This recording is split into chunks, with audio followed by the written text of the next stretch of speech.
All right, everybody. So welcome to the watch list for the week of April 21st. And as always, we're gonna start by figuring out when are the best days to trade. And typically we like to trade on days where there's some type of a news driver because then that's something that they can use to make price look more energetic, right? Because price is gonna pretty much stay still and consolidate when there's no news driver. But we want to make sure we trade when price is trending. So Monday, you see that it says nothing scheduled, right? So I would say be careful on Monday. We really had an extremely aggressive delivery to the downside last week. So headed into Monday after an aggressive week of the previous week, a lot of times you see chop. A lot of times you see chop. There's a lot of people that's FOMOing in. There's a lot of people that's about to FOMO into puts. There's a lot of people that's getting in the swing puts on Monday. And so don't be surprised to see even a retracement to stop them out of the puts that they just FOMOed into before we go lower. So that's Monday. I would say be careful, don't get chopped up. And Tuesday, PMI. PMI is not too shabby, a pretty decent news event that can get price moving. PMI is high. That's at 9:45 Eastern. Not the Wednesday doesn't really like shake too much, but Thursday we got GDP. That should be nice. And then Friday we got PCE. We got PCE and core PCE. So that's like the preferred inflation indicator for the Fed. They typically like to look at PCE even more than they do CPI. So it's a very, very important news event right there. So I'm expecting pretty much the late part of the week to be the side that we really start like moving aggressively towards some targets. So with that being said, let's head into these charts right now. So DXY, we started seeing DXY consolidate later in the week. Let me just move this Zoom thing. Yeah, later in the week we started seeing DXY consolidate. So I'm looking for DXY's next destination to be to the upside. As long as it's continuing to hold bullish tools, like it's been holding this daily BTSMC right here, but I expect it to deliver a little bit higher into this red area up here. So I'm bullish on DXY still. I've remained bullish on them. And when I look at their monthly chart, the monthly chart just tells me there's more upside coming for real. And so I'm expecting at least coming into this area up in here, right? You could like target the highest body on this swing point, for example, on the monthly. So DXY, no matter what, I'm staying bullish on it. Don't be surprised to see, I know it's a little hard to see, so I'm gonna move this for now. We could dip into this weekly bullish fair value gap, and that can take us higher into this area. So if we go bearish very early in the week, like especially tomorrow, Tuesday, Wednesday, where that may be the retracement days before another move lower, we could see it dig down into this weekly bullish fair value gap, then deliver higher. So keep your eyes on that for DXY. And just as a reminder for people who are new, remember that DXY is a lot of times it moves opposite of the NASDAQ and the S&P 500. So if DXY or the dollar is going higher, you would a lot of times see the NASDAQ and the S&P 500 going lower. All right, so and you can kind of see, right, we've been really rallying on the dollar for quite some time. We, like I said here, because y'all might remember whoever has been with me for some weeks now, you guys might remember this watch list where we called it about to be going higher, and we said it's going to make a big move to the upside, and it definitely did just now, right? And then what happened in the market? We just seen it take a big dump. So even as it was moving up aggressively, it was right. Remember when NASDAQ was consolidating? The S&P 500 was consolidating, but DXY was rallying. I told you a lot of the times DXY is the one that's telling the truth. So NASDAQ and S&P 500, they took a little bit to actually, take a move to the downside, but DXY wasn't lying, y'all. As it was moving up, we see what's up, right? We see what's up. So I do expect continued movement higher, which also gives me more of a bearish bias for the indices. So that's for one. That's my first point right there. Now let's pretty much head straight to the actual indices like the S&P 500, for example. So just kind of looking at what has happened here thus far, man. And just once again, I know some new people in here, so I always look at futures charts. Even if I trade options with it, I trade options while I watch futures charts. So no matter what, I'm always charting the futures chart. There's so much more information, so much more. So anyways, on this monthly right here, we have our first discount tool, our first area where we could potentially go higher from, which would be this bullish fair value gap on the monthly chart. And we're trading through that. I do think we're going lower. First of all, I always thought we were going lower than that, but seeing how deep we traded into it is already telling me like, yeah, we're not using this. So it's just more confirmation for what I already thought, which was that we will be going lower. So I like how we traded past this. I know technically the bodies are still holding this area, right? Technically. And for those who know about fair value gaps, like I always say, we need bodies to hold the area. So don't get me wrong, I know the monthly is still holding it, but we wouldn't really want price trading this deeply into this fair value gap in this context. If we really had more energy to the upside, it wouldn't be trading this deep into this. Typically, anything can happen. We can only trade probabilities, but typically, so that just does tell me that we want more downside. And a target I have right here for the SP 500 is for it to trade lower into this weekly bullish OB. Now it's called a bullish OB. Does that mean I think we're gonna go bullish from it? I have to see what price looks like heading into it. That will tell me whether I think it's gonna work or not. So it really depends what price looks like on the way there. That will tell me if we're actually to go bullish from here or not. Plus, what price looks like coming out of the area. Right? Are we coming out of it with fair value gaps? Or are we just staggering out of it? Because that's not believable to me. Because if we do a move like this, where we kind of stagger out of it, no fair value gaps is ugly, I would think we're gonna end up coming back to the downside again. And then we might, do something like this. That's a possibility too. But that's way down the line. So, and personally, the other place I would expect bounces from, because if it's not here, then I definitely think that we would bounce here though, for sure. Like I would definitely target this as a place to take us back to all-time highs for real. But I ain't gonna front. If we lose that area, I ain't gonna front. Yeah, if we lose this area, it gets bad, like very, very bad. So I don't even want to talk about that because that's much farther down the line. Let's just talk about low-hanging fruit objectives. Let's just talk about upcoming things in price action. So here on the weekly, once again, targeting that, I want us to make a weekly fair value gap to the downside. So what would that take? That takes the candle that opened up just now. It shouldn't touch the low of the candle from April 8th. I'm on the weekly chart. I don't think it's going to come up this high. I don't expect it to, but it's something to watch. Also, I don't even want it to come up too high in the first place. I don't want it to come up too high early in the week and then drop. I don't want to see that either. I actually want the high of this week to be fairly close and then make a move back to the downside. And I want to make a very nice fair value gap in here because right now on this drop, we don't have a fair value gap. So I'm watching for that on the weekly. So where could it reject from? If we're expecting just a little bit of upside before a move lower, where could it reject from? Well, I start looking at bearish tools that I have on lower time frames, a little bit lower than the weekly or the daily. I might look at the daily too, but my fault. Let me go back to the daily. When I look at the daily, it's nothing really that I like in this most recent area per se. So then when I scaled down, I went to the 4 hour. I was like, okay, I wouldn't really. I liked what I seen on the hourly. That's why I came straight to the hourly. The hourly made more sense to me. So when I came to the hourly, I said, if we're bearish, I would want to see rejections up in here. It's okay if we could sweep these recent highs. That's okay. We could sweep that, tap into this, and drop off. That's one scenario right there. As well as if we make a much deeper retracement, I wouldn't necessarily want to see it come above this hourly fair value gap. I would not really want to see it come above this. If it comes above this, then I would start to basically, I'm not going to say I'm bullish. I definitely wouldn't be bullish, but I would probably not be bearish. At that point, I'll be looking to see how did we trade to that? Were there's some really aggressive fair value gaps on the way there, or did we stagger into this blue area and trade past it? So there's a few things I'll be watching. So that's why that's kind of like we'll see, right? That's a we'll see type of thing. But just ideally right now, if we want to trade back to the downside, I want to see rejections either at this hourly fair value gap or maybe even at the one above it. But that's really it. Other than that, once we come above that area and we start coming back to this original consolidation, if you see here on the daily, that will take us back up into this area.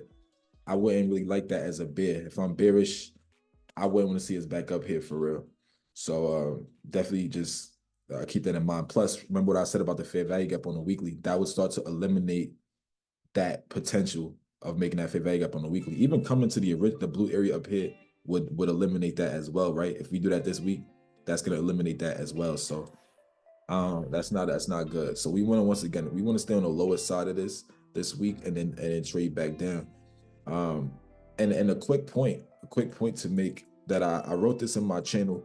For those watching this who's not in my free community, I definitely join my free community. If you're watching this on YouTube, then the link is in the description right now. Join the free community. If you're not watching this on YouTube and you're watching this live after we finish recording, I'm gonna give y'all the link to join the free community. But we talk about this stuff every day. So, but what I was saying here is, if you noticed on Friday by close, right? What happened?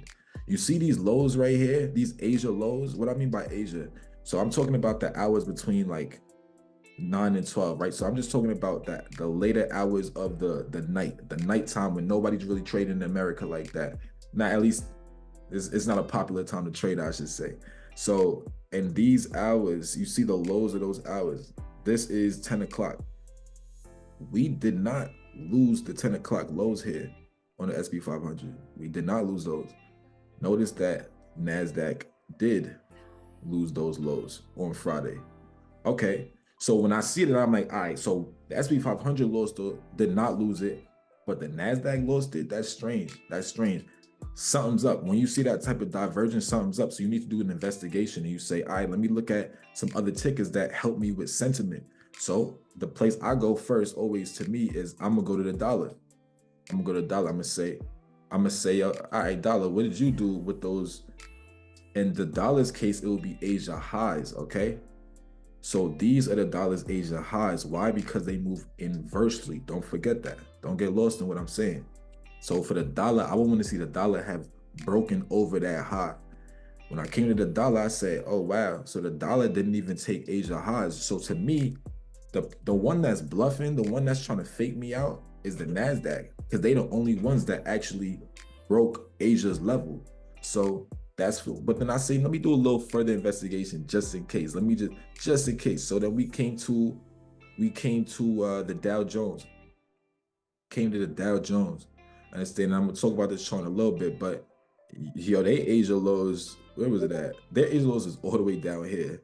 I think it's pretty clear to see that on Friday we didn't even come close to running those lows, right? We actually were pretty bullish on Friday when it came to the Dow Jones. And you see they have a pretty bullish start here so far on futures in the first 53 minutes of futures being open. So I'm like, okay, the Dow was bullish, and last but not least, I checked the Russell, and I'm like, all right, what the Russell did. You see the Russell had these lows from Asia, and the Russell did not run those lows. So literally everybody made a higher low. DXY made a lower high, which is all bullish type of things.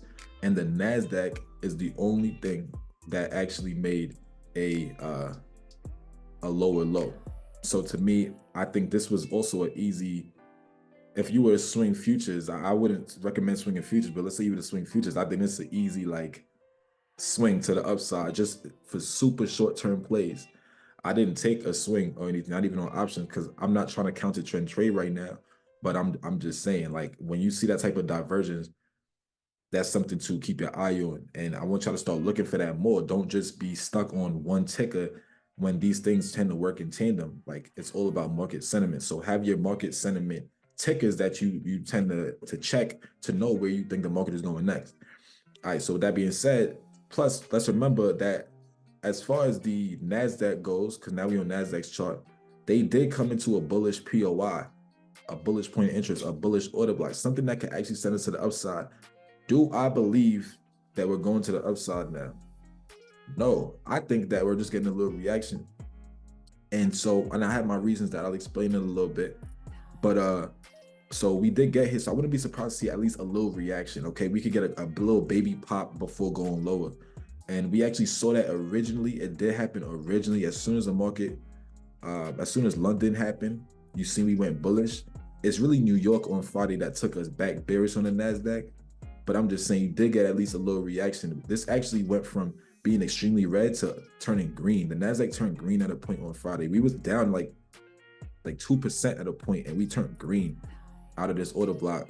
But then we came all the way back down and ended like 2.7%. So it was a pretty bearish finish to the day. We definitely ate on the downside. But here we are, we getting that little reaction. You see we up so far, and I'm looking for a little more upside. So places I want to see hold on the NASDAQ. place I want to see hope for bearishness. I'm looking to, I want us to do that on a different chart. Hold up. So yeah, so for this, I'm looking to see if we could hold this 4-hour wick. I want to see how we do in here in this 4-hour wick. And if we do close above that, then for me, I don't really necessarily want to see the NASDAQ above this daily fair value gap. This red one, right? This one. I don't want to see us necessarily close above that fair value gap as a bear, as a person that's expecting bearishness. Now, once again, if we do come above that this week, does that make me bullish? That does not make me bullish. Once again, it depends how we trade there. So it's all like, what does price action look on the way there? That's going to tell me a lot. That's what I'm trying to say. That's going to tell me a whole lot. So, but I'm just ideally, in an ideal world, I would like us to reject inside of this wick or in the daily fair value gap right above it, which could be the same thing, to be honest, because we could just sweep these highs, tap into that, and come back to the downside. But once again, I want y'all to be careful of any potential chop on Monday. We could literally chop around in this overall area until there's a news driver that sends us potentially to the downside, which I do expect. But nonetheless, y'all, I'm expecting downside this week. I'm expecting the NASDAQ to also make a bearish fair value gap. So I'm expecting just a little bit of upside to start the week, because I'm expecting a red weekly candle. So here's another thing. If you're expecting a red weekly candle, a lot of times at the beginning of the week, that's when you'll see the bullishness, because that's how you get the top wick. And then you get the more of the red body comes from the later parts of the week. And then the bottom wick will come from Friday. So if I'm expecting a red weekly candle this week, I would expect the bullishness to occur earlier in the week. And then we'll see it'll flip red and turn into a red candle overall. So that's something I'm watching for.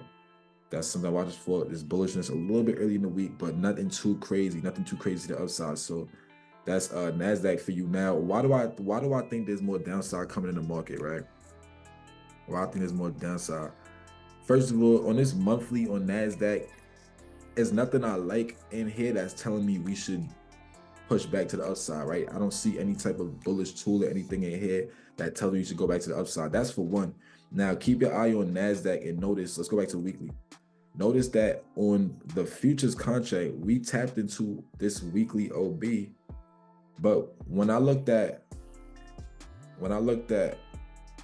ES, yo, ES didn't even tap into the same weekly OB. We didn't tap into this on ES. So I'm like, how NASDAQ got there, but ES didn't. So I'm like, all right, if NASDAQ, let's say NASDAQ really rallied right now, that means ES is gonna rally. It's not like one is gonna be super green and one is gonna be super red. That doesn't really ever happen for real. It might happen intraday, but like nothing on a weekly time frame. That don't happen.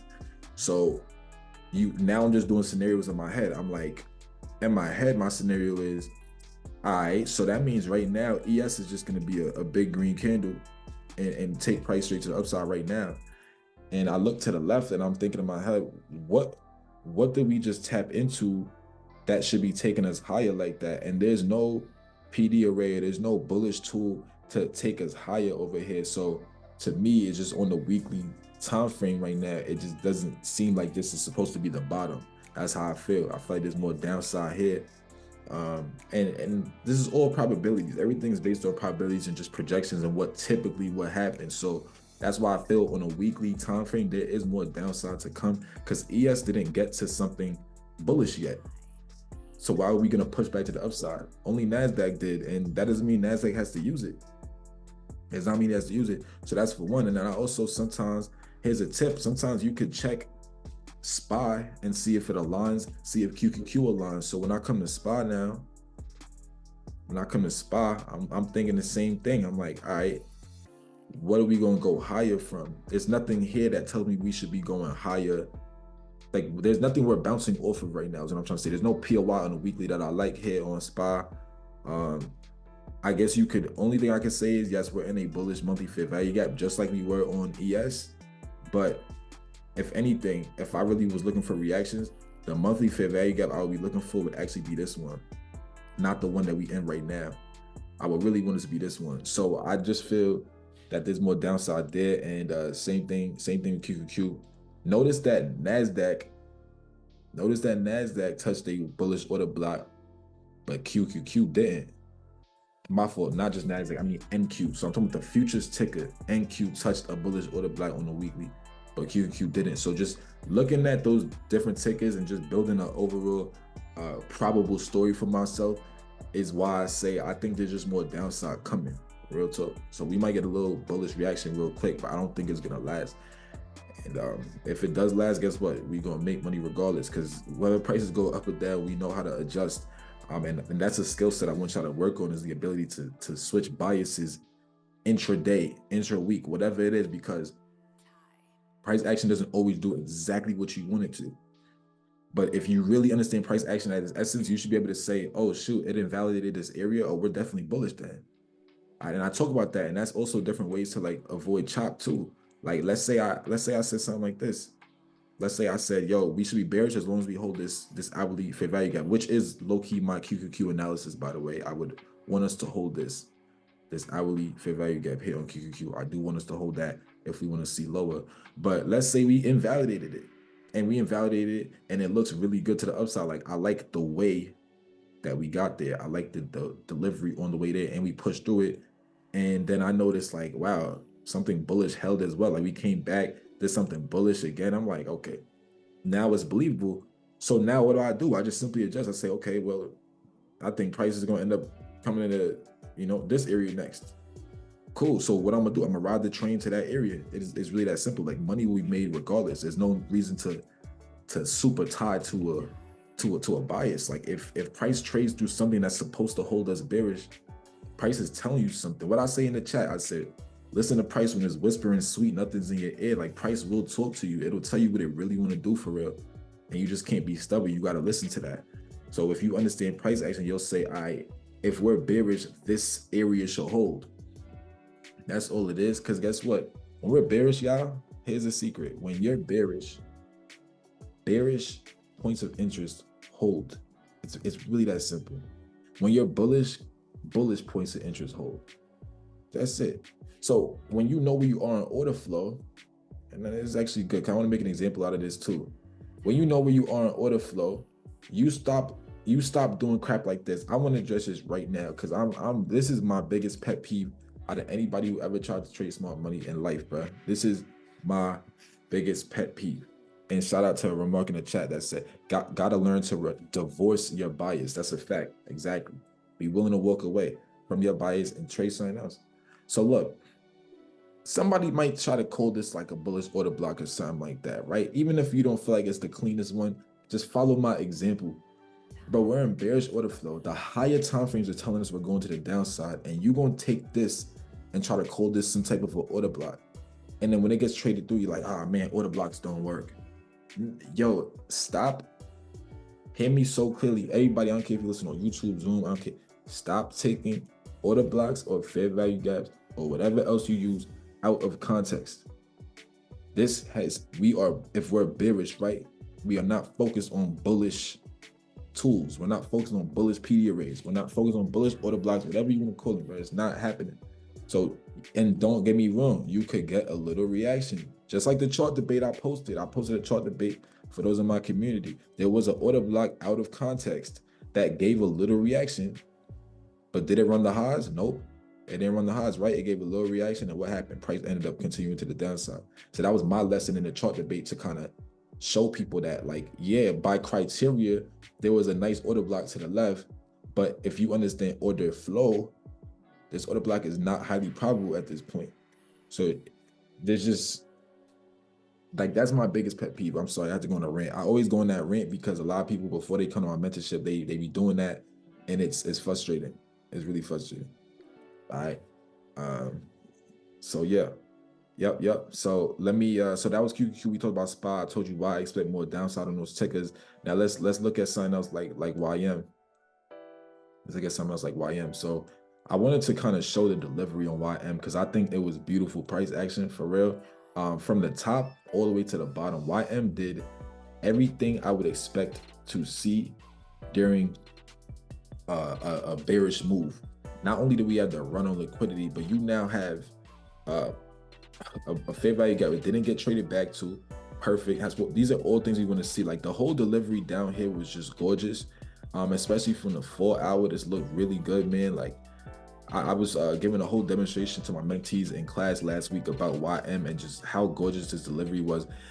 Everything about it is picture perfect. And then also, let's just look at the bottom of the move, because y'all see the top now. Let's come to the bottom of the move quickly. My fault. I just want to say once again, right? Do y'all notice that when you're bearish, everything that's a bearish tool holds? When you're bearish PD arrays hold. Look at that. Everything. They all holding. Everything's holding. It's fair value gap. Boom, holding. Boom. Everything is holding. Look. Fair value gap holding. Cool. Boom. Order block. Holding. Took us to the lows until we got to our target. So this is the target that I had given on multiple watch lists ago. We were targeting this. Let me give you context. And this is also showing you what I say. You should really get your targets from a higher time frame, because all the time frames below it become employees for the higher time frame. They just working for the boss. If the boss is telling you, yo, we go into the monthly fair value gap, what you think the weekly gonna do, the daily, the 4 hour, the 1 hour, and the 15-second, they all gonna be collectively making a story to take us, or collectively making a journey to take us down to the monthly fair value. So that's what we targeted here on YM. It was pretty clear to me we were gonna come here. So when we see the move happening to the downside, guess what? Now you're just simply saying to yourself, everything that's bearish is gonna hold until we get to this bullish fair value gap. So this move on the daily is tradable. This move on the 4 hour is tradable. On the 1 hour is tradable. On the 15 is tradable. So now let's analyze it from the 4 right quick. So what is consolidation for real? Consolidate. Let me do this so y'all really see the delivery here. What is consolidation for real? Consolidation is just engineering liquidity. Remember we saw my engineering liquidity? I posted a video in my last video before this was about engineering liquidity. If you haven't checked it out, check it out. It's on YouTube. My YouTube is back to a route. All right. So we talk about engineering liquidity, where they're making people pretty much put stop losses above obvious highs and obvious lows. They're engineering it. They're baiting you to do it. It's like if somebody's fishing and they putting bait out for real. So they'll bounce here by these old lows. Let me zoom in so it's easier to see. You see this red candle? They'll come and bounce next to this red candle. So that, what do people see this as? A support level. This is a support level now. So everybody that says, hey, if you have two touches at the same spot, it's a support level, and they think. So if you're trading the down move into it, just be careful when you come to singular lows like these, because you might end up being a part of the engineering process. So you might not actually run liquidity how you've been taught. You may have been taught that, hey, when we come into, swing lows and stuff, there's liquidity, right? So price can come through it. How many people could relate to that? If you've been taught to that price is gonna run through lows, and then sometimes you in puts or you in sells and price doesn't run through your low. That's because you're being a part of the engineering process right now. You got to watch signatures that occur really close to lows. So there's certain types of delivery that will occur next to these lows that will tell you whether or not we're expected to run it. So if you notice that those things are not holding right by these lows, guess what? We about to trade back higher, which is what you saw here. And then we consolidated. So now we sold that this is a support level, and actually just above it, what we do, we sell that this is a resistance level. We have relatively equal highs. So now, what did I say in the watch list from last week? I said, yo, the price opens up, right? I wanna see if we could hold this. I said maybe it was Monday. We met on Sunday and Monday, but I said I want to see if we could hold this fair value gap to take us to the monthly target. So even though we see green candles coming up, am I panicking? No, because guess what? The monthly told me we're going lower. So I know that whatever bearish tools I have will be holding. So what's a bearish tool we have? Not only did bodies hold this fair value gap, and you see how they respected the 50% of it like that, all the bodies. Let the bodies tell you secrets. Let the bodies tell you secrets. But on top of that, this green candle is a bearish order block. This green candle is a bearish order block. Now, let's really lock in and see something, right? What's the low of this green candle? The low of this green candle is 38,317. Now, what is the high of this red candle? 38,317. Price did what? It swept out people who had buy stops. It swept out people's stop losses on top of this high, touched the order block, still had the bodies maintain the 50% of this fair value gap, and traded to the downside and ran through straight through to our target. This is price delivery. This is price action.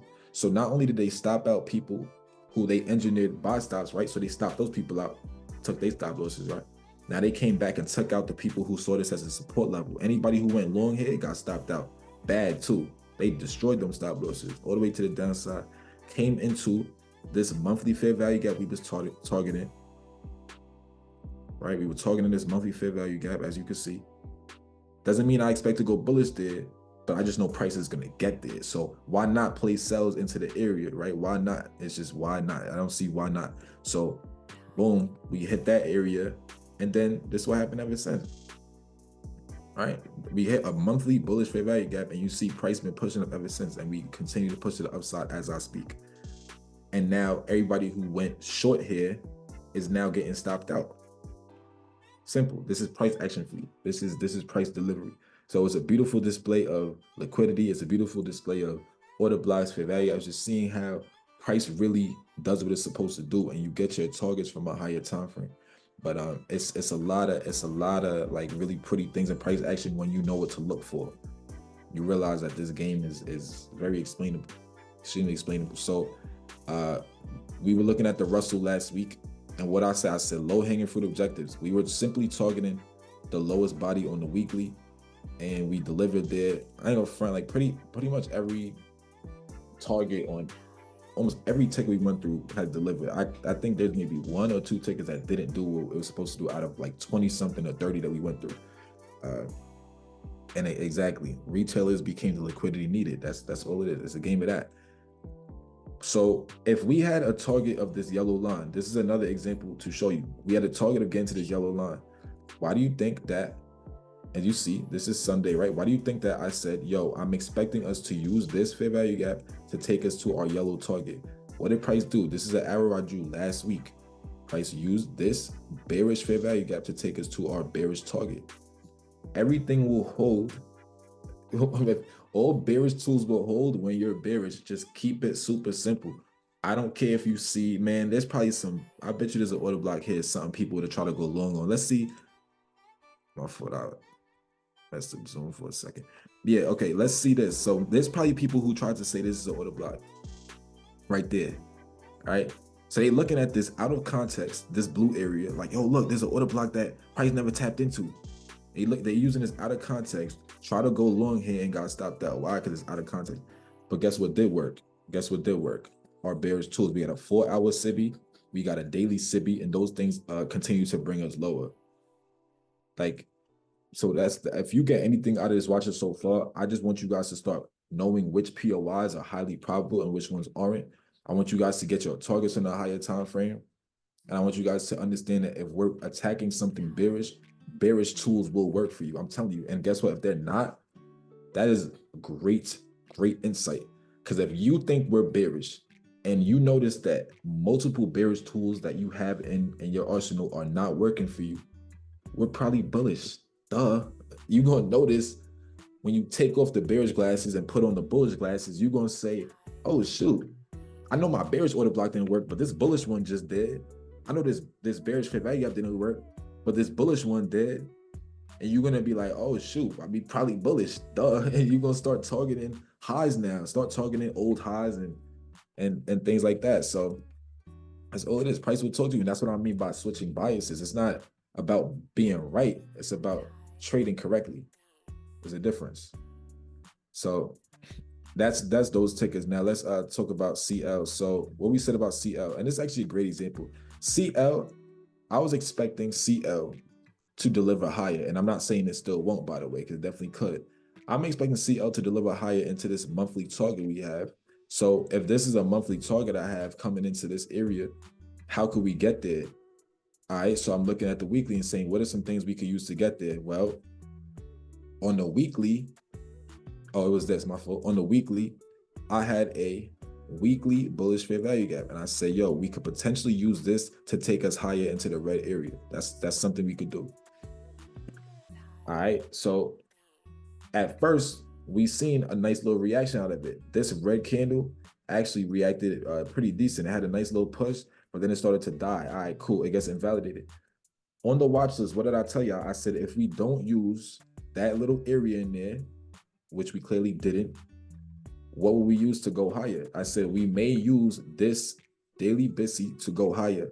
So look what happens when we tapped into this area. We finally got there, and what happened? Huge rally. This is when all the war stuff was being talked about, but just coincidentally, we were inside of that bullish order block, coincidentally, of course.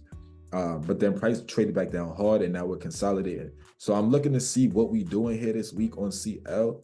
I want to see if we do end up still pushing out this area or if we trade lower. Because I said if we lose this bullish fair value gap on the daily chart, then I'm expecting to come into these lows down in here. So if we lose this, then I would target these lows. All right, just as a short-term objective. And yeah, I would just target those lows. All right, I'll take questions after, Spader. I got you. I'm gonna take questions after. I just want to get through this real quick. So something else we talked about was gold. So for gold, if I wanted to see lower prices, oh, my fault. This is what happened on gold. We wanted to see a rejection here at this 4-hour fair value gap. We did, and it brought us under these lows. The goal of any bearish tool is to get you to the recent lows. That is what happened. So this green wick tapped into a bearish fair value gap and pushed us past these lows. It actually pushed us past these lows as well. That's good. Now, something you need to start watching for is, what do you do after you run lows? If you see reactions like this, you're probably witnessing a sweep. And so as we swept, I said, all right, I don't think we want to go lower anymore. And so when we met on Monday, I said the next place I see us going is to this highest body on the 4-hour. Do you see that we delivered there? All right. So this is what I mean by switching biases. I actually thought that on gold, we would trade a little bit lower. I wanted to use this to take us really not just to these lows, but like past even these lows for real, right? I was trying to do something like this, but it didn't get there. Quickly just switching biases says, I bet we not bearish. We targeting these highs. Boom. It consolidated a little bit, but it's going to deliver there. And price just do this back and forth. So it's like I said, it's not about being like thoroughly 100% right all the time. It's just about trading correctly. And when you notice, when price is talking to you and you notice things that you expect to hold and not holding, it's probably telling you, yo, look at it with a bullish lens instead. Oh, shoot. Okay, bet that's true. Because if we were bearish, you would have never came back above these highs. So the wick, you see this wick that rejected this fair value gap?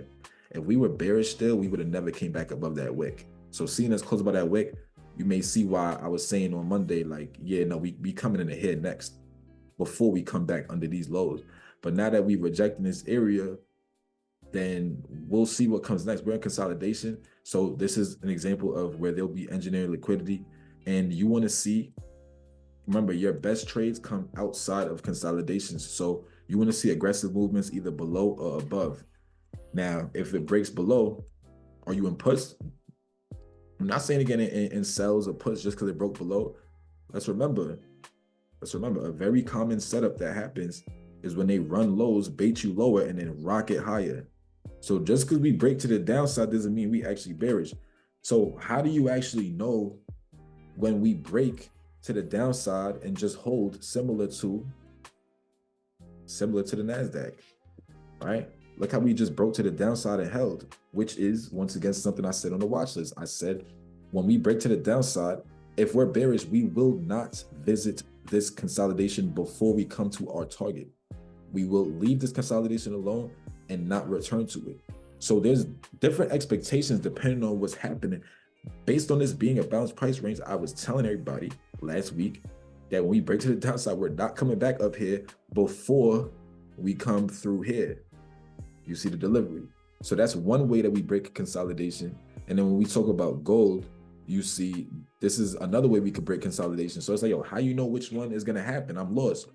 That's why you have to go to a higher time frame and let the higher time frame tell you where we're expected to go. So let's just hypothetically say that the monthly time frame told me that we're supposed to come to this yellow line. I'm expecting either this, like if we break to the downside, I'm looking for the first bullish sign. First, there might be an order block under here, something, right? I'm looking for something bullish to take me back to the yellow line, but it's going to exist under the consolidation. That's one mode of delivery. And the other mode of delivery would be if the monthly told me we're going higher, of course, we could just simply break to the upside. So if I see us break to the upside, depending on what's left behind, it kind of depends on this price leg here, to be honest. But either way, I'm not necessarily expecting a return to the consolidation before coming to this yellow line. But there's nuance in what I just said because it depends the proximity of this yellow line to the consolidation. And it also depends how we break it, how many fair value gaps are in that leg that we broke it with. So there's a lot of detail that I can't necessarily talk about all on one like watch list. I'm actually going a lot off course on what I want to talk about on the watch list, but I hope y'all appreciate just the information I'm trying to give because I'm really talking about multiple things at once. There's a lot I want to say, but if you want to know more, of course, just, the mentorship is coming. I will be starting a new mentorship in July, as well as join the free community and ask questions. So that's that. But this is that we could break consolidation in many ways. How you know which way will break? Go to the higher time frame. That's what I'm saying. So when it comes to gold now, I don't like this staggered nasty move up. So I would not be surprised to see a move lower on gold, but I'm gonna see how price breaks a consolidation before I give a new projection on gold. Right now, I would pretty much stay cash on it just because we are at all-time highs, right? We're at all-time highs, so it's nothing for me to even say, yo, above that we have a bearish order block. You know what I'm saying? There's nothing above it. So right now, I'm cool on gold. I would say wait for price to give you a little bit of secrets. Let price whisper sweet nothings in your ear, because this, don't get caught up in this, y'all. These are account blowers. This is account blowers. So that's that. So that's gold for you. We talked about those. You talked about those. Talked about IWM did exactly what we said it should do. We said on Monday we should use this to take us to the weekly lowest body. Do y'all see why we talk about getting out at the lowest body? Come on, y'all. This is gorgeous. We literally said this. This was the expectation last week. Use this to take us to the weekly lowest body. You see how once we got there, price turned around. So if you got greedy to the downside, you would have lost a lot of money on this rally. Take your profits where we said we're going to take profits at. It's a safe target for you. Lowest body, and we'll see. We're still expecting a little bit. I'm probably expecting a little bit more of a rally before we move lower. So places I expect to hold here on IWM. I do want to see what we do at this wick. I want to see what we're doing here personally. So I'm looking to see how we trade inside of this wick on the hourly. And let me see the 4 hour right quick. Yeah, I don't want to see price come above this 4 hour fair value gap if we're bearish for real. So if we do have one of those really deeper retracements, like I would like to see that hold if we want to see lower. Let me just see where that's at on the daily right quick. Yeah, that's straight. That's fine. I want to see this hold to see if we can go lower. But so either one of those, I'm looking here and I'm looking there on IWM. I'm looking at both of those spots. So talk about those. Let's look at a few tickets. So we said Apple, man. For Apple, what did we say last week? We said, yo, for Apple, we're expected to, remember, this green candle is Friday. Who remembers on the watch list what we said? I'm expecting this green candle to send us back to the downside on Apple. Like, you see how we had a real bearish week, so I hope somebody ate on that. And now we lost these lows, and I said if we lose these lows, my next target on Apple, I do see it coming into this monthly bullish fair value gap. Do I think Apple is going to go bullish from there? Do I think Apple is going to do something like that? I honestly don't. But once again, it kind of depends on how we trade into it. So I'm looking to see us come here before any next moves to the upside. Uh, you got to always be careful of what I say about running old lows. Anytime you run a low, you want to see what the upcoming candles look like. So if we start making, as soon as price open up on Monday, we start having bullish fair value gaps to the upside, especially on a daily chart, I'm gonna probably start to lose faith in this purple area. So for me, for Apple, I don't want to see Apple come back above here. So I don't want to see Apple back above 168 before we trade down into this monthly area. I don't want to see Apple back above 168. All right, so that's for Apple. I'm expecting further downside, but that it has to deliver in that manner. Otherwise, I would pretty much probably stay cash on Apple. And on these watch lists, right? I literally draw highly probable scenarios, and if they don't hold, I just simply don't trade that ticker. That's why I go through multiple tickets, so I give myself options. To be very honest, as y'all might have seen so far, most things I say end up happening on the chart. So I usually end up having multiple options. So for the times when something is not playing out how I wanted it to, like dang, Apple's not holding that area, I just like, it's okay. I'll just trade something else. Don't fall in love trying to trade something. If Apple, let's say, doesn't deliver how we wanted to, then bro, what am I about to like chase it for and say, all right, well, let me get in calls? Like, nah, I'll get in calls when I like a bullish setup I see, because just because Apple comes above this area doesn't mean I'm bullish, because it could come reject inside of this VI and trade on down. Like, so it doesn't mean I'm bullish. I would have to see something I like that's bullish for real, and then I'll say, okay, bet I know Apple's coming to these highs next. Copy. You feel me? So you always gonna take patience in this game, no matter what. For this one, this is what I talk about also. Oh, this is a good example. I'm so glad. Look, I love this. So we said this as well on Friday. We said we want to use this area, this VI, this blue area. That's why the arrow was here, to take us lower to 1278. Who remembers the American Airlines target? Look at the delivery. As soon as we got there, we got to what, 1272? That was a low. That was a low. Take your profits when it's time. Please stop being greedy. Greed is killing you. Greed is killing you. So what did I say? You want to look at what price does when we get to lows. As soon as we ran those lows, look how we pressed up. Boom, gap. Boom, another big green candle, fair value gap. Whoa, hold on. That's really bullish. That's a really bullish sign to me. So then for me, the next place I'm looking for American Airlines to get to, I want to see if it could get up into here. Just keep it real simple. I want to see it get up into this area. So it depends where we open up tomorrow. Like if we open up here, I think they could potentially see here. But if we open up lower, it really has to hold this green candle for me to still believe in this target. If we lose this green candle, American Airlines should see its way back below these lows. So a lot for me depends on holding this green candle. If we could hold this, then I believe we're gonna go higher into this blue and potentially higher into filling out this gap. See this little gap? So I'm basically bullish as long as we hold this blue. If we don't hold this blue in the middle, then I'm bearish on American Airlines.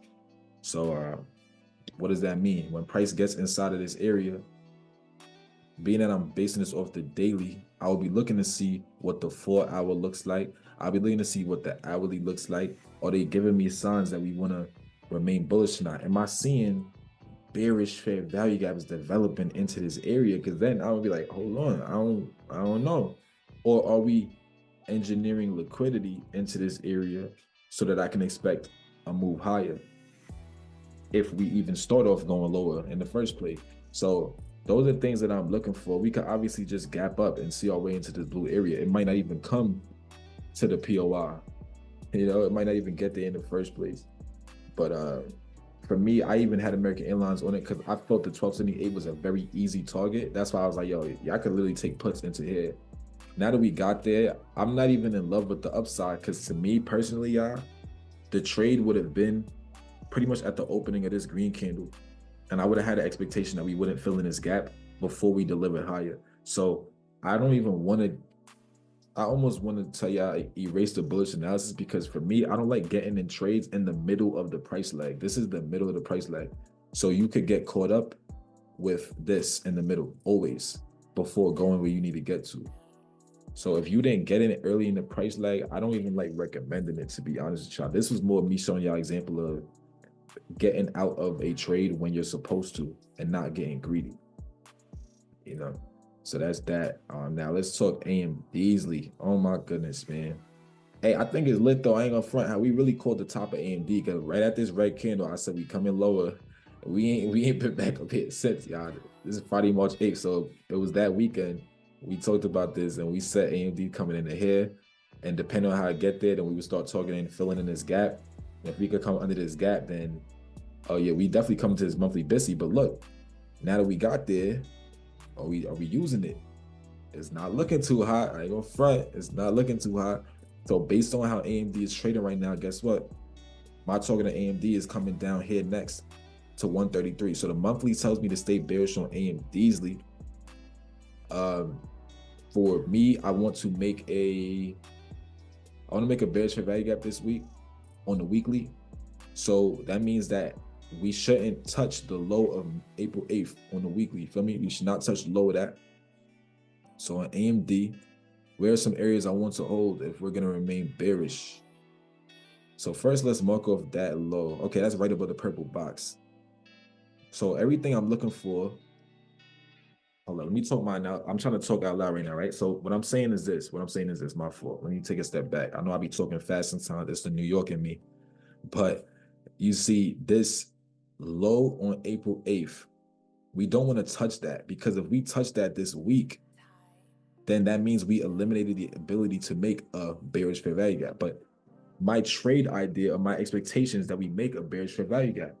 So that means anything that I'm looking for in AMD this week would be, we need to reject somewhere below this purple box. Somewhere below this purple box. So, or within the purple box, you know what I'm trying to say? So with that being said, what are some things I want to see hold on AMD for bearishness? I'm looking at this VI right here. So I want to see if this blue area can hold. So I don't want to see AMD come above like 155-ish. I don't want to see it come above there before delivering to this monthly bearish fair value gap. So I want to see if we could hold that.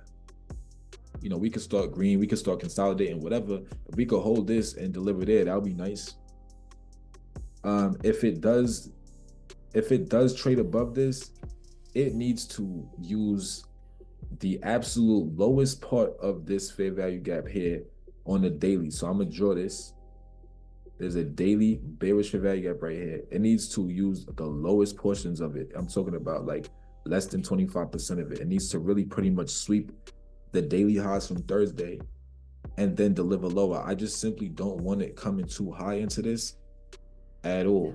So what we said the highs of Thursday.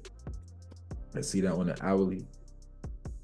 Yeah, so that's basically not trying to see AMD come above the hourly green candle up here. As long as we kind of stay on the lower portions of this, I definitely have expectations we're going to keep delivering to the downside.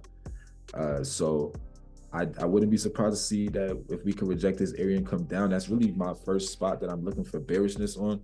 If we just simply gap down, whatever, at least y'all know where price should be going is that monthly target. So whatever entry strategies you have or whatever you typically use to get in sells or puts, use that with a bearish target in mind of getting to like 133 minimum. You feel me? And this is a probable area. Like we definitely could use this area to get bullish again on semis. But if it loses that area, AMD looks ugly. If we lose this, AMD looks ugly. I might honestly start targeting these lows, but that's way down the line, of course, way down the line. So now, Amazon, what do we say? Look what price does when we get to old highs. We ran that. You might be a part of a sweep. Okay, cool. We swept. Boom, pushing down really hard. You see there's a yellow line here. This was what I was targeting. So I still continue to target that. So when price opens up, what I want to see hold is this 4-hour bearish fair value gap right here. I'm talking about, and mind you, I'm basically giving y'all scenarios if we push up first. If we just simply gap down and get to these targets, it is what it is. Well, you can't do anything about that. But if price pushes up first, I do want to see us hold this to go lower. But ultimately, I do have us running this and filling in this gap. So That's the first target. You could really say Amazon should be able to fill in this 4-hour gap down here to 168. But I'm expecting bearishness on Amazon going forward. So Amazon's something else I was looking at. Disney was solid. We got to our low hanging fruit objective. So this was something I want to see remain open. It remained open. We delivered down. I took these sells. So Disney definitely gave me some good profit.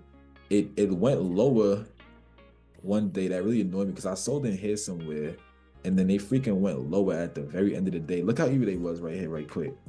Just want to show you the evilness. Look at this. Look how evil they were. They consolidated all day, and then look at the time they broke through.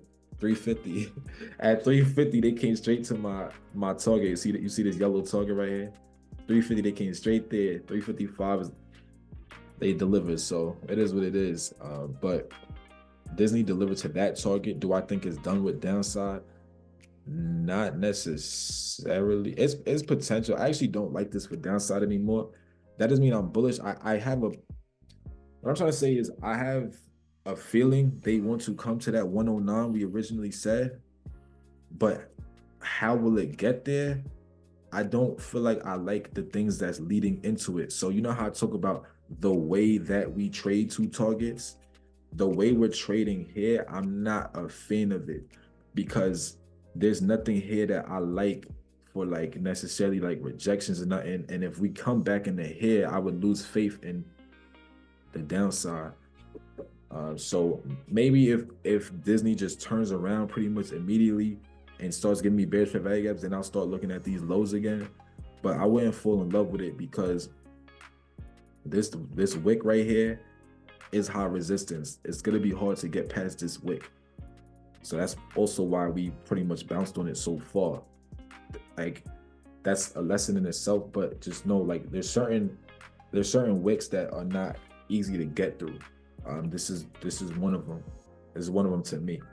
I want to say more, but I'm not gonna go on a rant on that. So I kind of liked Ford for some potential downside here on Ford. I think it looks really not obvious to jinx it, but it looks kind of obvious that we probably gonna end up running out these lows. So we did press up at the end of the day.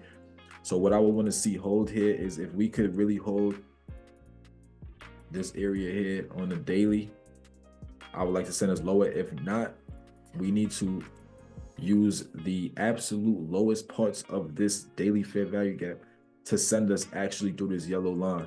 So I wouldn't be surprised to see it Ford, because right now, what is this, y'all? Engineering liquidity, right? We talked about engineering liquidity. Once again, if you haven't seen it, check out the video on my YouTube. We're still engineering, so don't be surprised to see if Ford could, press up first before coming back down. And when it comes down, it's gonna be a pretty hard sell. In my opinion, I think it's gonna be a pretty hard sell off under these lows if we could get it under there. So like they don't engineer liquidity for no reason, put it like that. So if they still engineer it like this, it's gonna be nice. For example, Ford had engineered this liquidity and we took these sells in the mentorship. We took these sells. This is a real nice drop on Ford. Caught this whole thing. If they engineered it for a reason, when they engineer liquidity, they're gonna give you a really nice play. So it ain't do that for no reason. That's how I feel. So we gonna see how Ford trade. Oh yeah, we already talked about GM. Yeah, GM is nothing to talk about. We delivered it. This was good. Home Depot, man. Shout out to the people who took the Home Depot play. Look how well this thing delivered. We said we're gonna come to this higher time frame target. This was simple to me, right? I'm literally looking at Home Depot. When whoever requested it that day, I'm like, yo, Home Depot's coming to this monthly fair value. So the monthly guided me. Because these watch lists is not just for me to say, yo, take puts, take calls. Nah, it's for me to like teach for real. Because anybody that know me, my goal is to make sure everybody's self-sufficient. I want y'all to be profitable. I want you to be profitable by yourself. I don't want you to need anybody, not need me, not need nobody. So my goal always is to teach. So I use the watch list as a way to like, yeah, we could get some nice plays, but like low key, I hope you learn through the analysis so you could make your own fire watch list and stuff like that. And then we just bounce ideas off each other. We just using each other for confluence. You feel me? So here we got it's just the monthly was clear. We're coming down here, so peep that. Now we just expecting all bearish things to hold. But to be honest, there was no retracements. We just delivered straight there. But that's why I love them higher time frame targets. Because even when you get little rallies, look at these two green candles. Anybody that was watching price during them two green candles, they probably was panicking, right? They probably was panicking in this time period. Meanwhile, price doesn't close above these highs. Comes into this RB, easy money, 50% rejection. Look at that. Come on now. You see what's going on there. And then everything just delivered. Everything holds when you bearish, bro. Everything holds when you bearish until you get to your target. Now, price met an objective and we consolidate. When you get to your objective, we consolidate. Very simple. So Home Depot was good and something to learn off of. Now, Intel, my people, Intel does not look good. I ain't gonna lie. Intel does not look good, bro. I ain't front. Intel does not look good. But there's a couple things to be careful of. We gotta watch out for this green wick here on the monthly. We gotta watch out for that. But if we close under this green wick, I think Intel, so this green wick on the monthly is like maybe around $32-ish. If we come under 32, Intel might make a move down here to 24.88 and honestly lower. So Intel has some real bearish potential. It does not look good to me. But once again, this is something to be careful of. Now, one thing I do like is we did engineer some liquidity in here. Did engineer some, so I wouldn't be surprised to see us take that. I probably can't quote him right now though. That's a bad look. I'm not affiliated with no Diddy, nothing. You know what I'm saying? Back to Rel, we don't do that. All right, I'm just saying. Take that. We trying to take this liquidity right here, in my opinion. But this wick is high resistance, so we gotta be careful, y'all. We gotta be careful is all I'm saying. We shouldn't see back above this weekly fair value gap if we're going to deliver this. So as long as we hold this weekly fair value gap here on Intel, then I like a move under here. And if we could get under here, people, yeah, I like Intel to the downside. This could be a very nice place. So I'm looking to see how we trade. It's been such an impulsive move down. So, don't be surprised to see any type of retracements. It's just, if you have a higher time frame bias, not to panic and you say, okay, we're retracing right now. What bearish PD array, what bearish tool can we use to send us back to the downside? And so it might be this gap, right? I might say we could reject on this gap. It might be this green candle. It kind of depends. You could also use the NASDAQ or the SP 500 as a form of confluence. If you see those things trading back to the downside, Intel will probably follow it, right? Or you could use SMH, the ETF. If you see the ETF SMH trading back to the downside, then Intel is ready to go back to the downside. So you could always find different ways to enter into your plays. But the most important thing when you get to a chart is to have a bias, is to have a target. Where is it trying to get to? From the higher time frame, where is it trying to get to? Because every time frame below the higher time frame is just an employee for the higher time frame. Lift, I think, is trying to come down here to 15 and changed. I'm just using this weekly fair value gap. So this is like an easy target to me right now. So based on it being an easy target, I think that it's just about entries. So I just hope y'all see the process. Go to the high time frame. What's the easy objective? Find entries on lower time frames. So, and then you say, what do I not want to see get violated? If we're going to deliver here, we should not come back above this daily fair value gap. If we're going to deliver to the purple, we should not come back above there. So it's okay if we tag it for a second, but this should hold if we're going to go there. Or we could literally just gap down. But either way, hopefully lift gives us a nice little entry, because this could be a calm play, like some calm, right? This is the hourly. This would be a nice move. Ideally too, the hourly could use this hourly fair value gap as well to take us lower. So we'll see what's up on lift. Meta, man. Meta. Hey, so my mentees, we charted this. So my mentees in here too. Mentees, did y'all see we charted Meta on what class is that? Whatever class is that last week. It did exactly what we said. Literally exactly what we said. So we blasted through this. And I want to see continuation. I just simply want to see continuation. So I want to see Meta continue into this daily gap. I want to see it run all this out and come into this daily gap. That's my next target on Meta. But But you know, be careful, because once again, we ran some lows out, so you always want to see what we do next. I actually don't like this 4-hour candle. When it comes to expecting further downside, I will say something that puts my antennas up is the way this 4-hour candle formed at these lows. So if we're gonna go lower on Meta, we need the lower portion of this 4-hour fair value gap. The lower portion of this needs to hold if we're indeed gonna come down into this gap.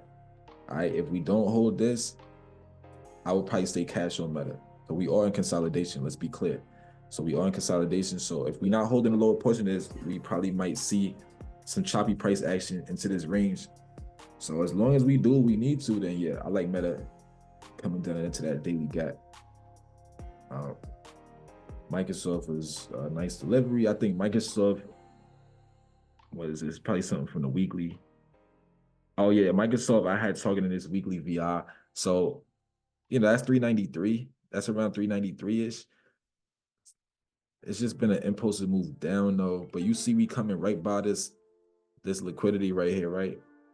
So I think it's gonna blast through this and come into this purple area. It's just a matter of what do I want to see hold. So on a 4-hour, I don't want us to come back above this 4-hour fair value gap right here. Y'all had it on y'all chart. Also, of course, you're gonna have this on replay anyways, right? So y'all could always come back and, you know, I'm showing y'all stuff, and if y'all like it, y'all could always come back and take the notes on the replay. But I want this overall area to hold if we're gonna indeed go lower into this purple area. So as long as we don't come above this, I'm still gonna be bearish on Microsoft into that. Now Nvidia over delivered. Golly, who caught Nvidia last week, man? Anybody caught some Nvidia puts last week? Because they really went crazy. They really went crazy last week, man. But I expect further downside on Nvidia here. I expect further downside on Nvidia right now. It's just, but for me, I don't want to see it come back into this daily fair value. I mean, not fair value, into this daily consolidation. So let me show you what I mean. You see this? Look at the daily right here. And actually, what I'm doing, I could just do this. Hold up. I could just do this. So I want y'all to peep that on the left, and I want y'all to peep this on the right.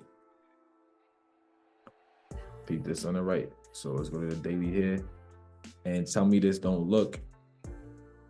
This looks like pretty much the same thing, right? So you have consolidation up here, and then we break free. This is a balanced price area for us, right? Balanced price range, and then we break loose. We never come back and revisit it up in the consolidation. That's the type of delivery I'm expecting on Nvidia. Nvidia's on the left. On the right, this is the NASDAQ. On the left is Nvidia. So I'm expecting the same thing right now when it comes to Nvidia, y'all. I don't want to see us come back into this consolidation, not before we get to this weekly target at like 681. So on the daily, I would like to make a daily fair value gap right now. If we make a daily fair value gap, it's a very low chance that we're gonna come back into the consolidation. So as long as tomorrow opens up and stays on the low side of this candle and stuff, or is even red, of course, then we should be good to not come back to this consolidation. So this should be a breakaway VR, and we should drop down in the head. We have a gap below.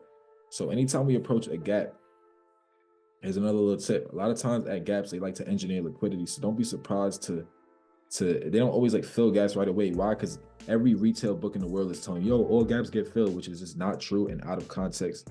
Don't get me started on that. But you know, if you got a gap, a lot of times they try to bait you into the gap, and then they'll rally. Might use this fair value gap that we create and then drop down, especially if Monday is no news. Monday could be choppy. Tuesday, Wednesday could rally a little bit, tap into this. Thursday GDP, Friday PCE could send us bearishly out of this fair value gap that we may create right here, right? So that's a potential delivery on Nvidia, but nonetheless, I just expect bearishness. So anytime we approach a gap, a lot of times they bounce on it first to engineer liquidity before they actually go ahead and fill that thing. So just be careful of that. But Nvidia, I do have some more bearishness on it. I expect more bearishness.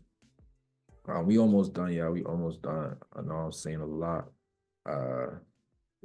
I don't got to talk about RCL. It's all good.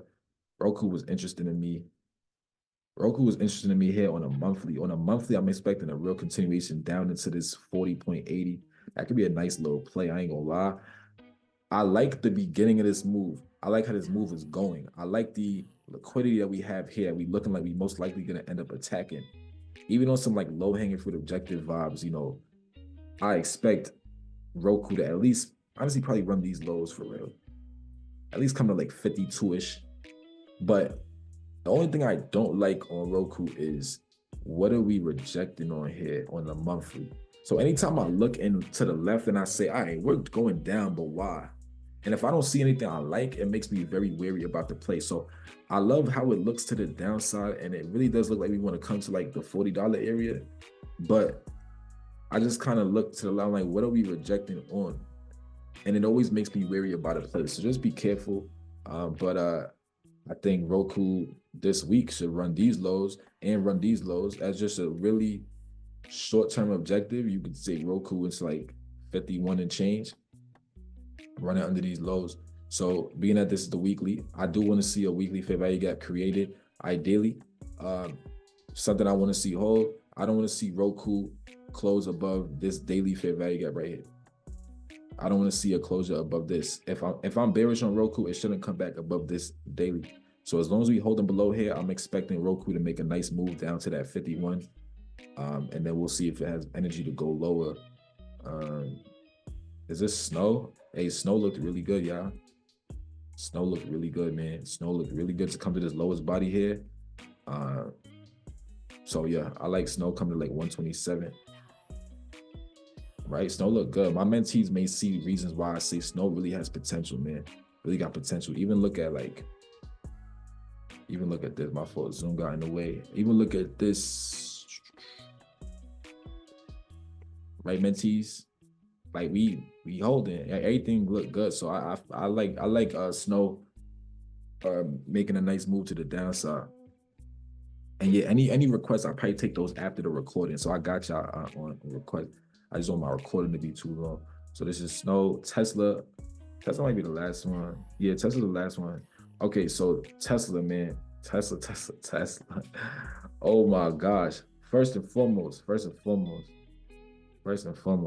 I told us anything in here is not highly probable. Your best trades will come outside of the consolidation. So all you have to do is find targets outside of consolidation. Joe, I had class one of these days. What is this? Tuesday, Wednesday. This was I said on Monday, right? Yeah, whatever. My mentees is in here. We said we want Tesla to gap down tomorrow. So they gap down. Yeah, facts. They gap down. I remember this because this is Monday. Yes, I remember. Let's really talk about it. Let's learn from this. I said I want Tesla to gap down tomorrow under these lows. We gap down.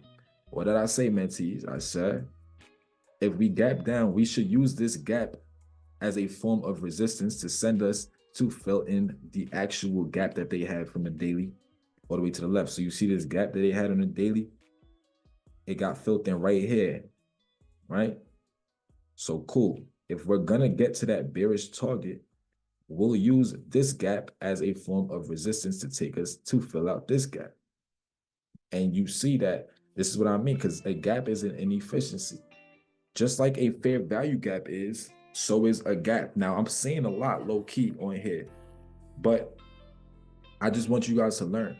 So don't think all gaps get filled. So you might have seen, Tesla gap down and he started making a move higher. And I'm seeing people in certain communities that I'm like consumers and not an admin of, but more so like I still have certain discourse. I like to low key look at what people that don't trade my style talk about, because I use it as a way of confluence. Because remember, my style, like smart money and the other algorithmic strategy I trade together, what it does is we trade with the mind of a market maker. So I always like to see what people who are retail traders are generally saying, because I know most likely they're going to lose. That's why most retail traders lose all the time, right? Because they're not analyzing charts properly. So I like to see what does everybody think is going to happen. And a lot of times it's the opposite, right? So I know when we see Tesla gap down, we push up, like everybody's getting bullish. But one thing I know is if we're going to deliver to these downside targets, we're not coming back into this consolidation up here. So if we're not going to come back into here and we have a gap, I know that gaps are inefficiencies, just like fair value gaps that we can use to go to the downside. So we open up, don't even trade to the 50% of it, and trade down. And I took these puts. I took swing puts on Tesla. Only thing is I didn't fill the gap out. I sold on this day. See this the BCCE, that was mine when I sold Tesla right there. As soon as we got there, I was out. I'm like, I'm good. But then I see the next day they dropped down. And you see where was that? Maybe it's from the 15, man. They really, yeah, I was looking at this 15-minute wick. Oh my gosh, you see this 15-minute, this wick from the 15, man. Like, why is it? Hold on, was it the 5-minute? My fault. I just want to see. Yeah, it was a 5-minute. My fault. This 5-minute wick right here. You see that price was holding this area, and then we finally delivered lower. And this is what I mean by price always has an objective. Price always has an objective, right? What happened as soon as you filled the gap in? We pushed up. Price always has an objective. This was the objective we had on Tesla, and then we once we hit it, that was all she wrote. That was all she wrote. So all my forex targets, I'm not gonna go through them. You could watch previous watch lists for them. My forex targets are all the same right now that I've had before, because they're bigger time frame targets. All my forex targets is weekly and monthly. But that's all I had as far as options / futures, which is what I mainly trade. And for those that don't know me, once again, my name is Back to Well. We do this every week. We come on here, give a fire watches that plays out largely. And if you want to get with me, click the link in the description for the free community. Subscribe to the channel, and that's all she wrote.